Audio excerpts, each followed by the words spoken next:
প্রত্যেকটি ক্ষেত্রে আমাদের জীবনের ব্যক্তি, সমাজ, রাষ্ট্র প্রত্যেকটি ক্ষেত্রে আমাদেরকে মানতে হবে আল্লাহর হাবিবের আদর্শ।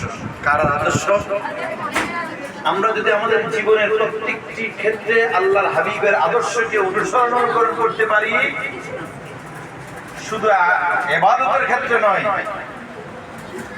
দেশ পরিচালনার ক্ষেত্রে, সমাজ পরিচালনার ক্ষেত্রে, আমার পরিবার পরিচালনার ক্ষেত্রে, প্রতিষ্ঠান পরিচালনার ক্ষেত্রে, ওস্তাদ ছাত্রের ক্ষেত্রে, সর্বক্ষেত্রে আমার নবী হচ্ছেন আমাদের জন্য উত্তম আদর্শ। ঠিক কিনা? অতএব আমাদের আজকের এই মিলাদুন নবী থেকে আমাদের শিক্ষা এটাই নিতে হবে, আমাদের প্রতিটি স্তরে, প্রতিটি জায়গায় যেখানেই যাব সেখানে আমরা দেখব রাসূলের সিরাতকে, রাসূলের আদর্শকে আমরা সেইভাবে আমরা আমাদের জীবনকে পরিচালনা করে আমরা আখিরাতের জন্য আমাদেরকে আমরা তৈরি করি।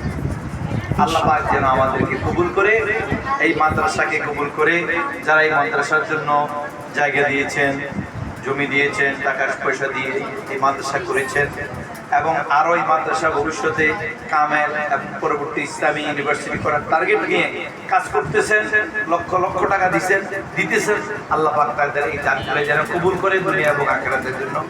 এই দোয়া করে সকলকে ধন্যবাদ জানিয়ে আমি আমার সংক্ষিপ্ত আলোচনা শেষ করলাম।